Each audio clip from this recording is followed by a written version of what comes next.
உன் வாழ்க்கையில் பல சிரமங்களும் பயங்களும் உன்னை சுற்றி நிறைந்துள்ளன. இந்த பிரச்சனைகள் எல்லாம் உன்னை குழப்பமடைய செய்கின்றன.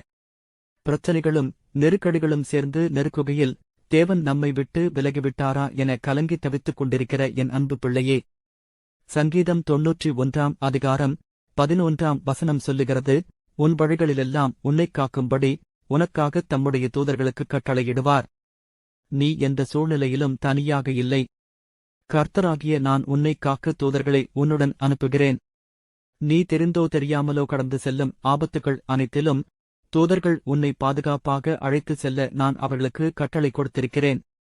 உன் பாதம் கூட கல்லில் மோதாதபடிக்கு அவர்கள் உன்னை தங்கள் கைகளில் ஏந்திக் கொண்டு போவார்கள்.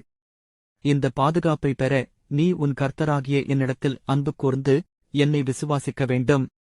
நீ என்னை முழு மனதோடு நம்பும் பொழுது நான் உன்னை எந்த தீங்கும் சேதமும் வராமல் உன்னை என் கண்ணின் மணி போல பாதுகாப்பேன் என்று நான் உனக்கு வாக்கு கொடுக்கிறேன்.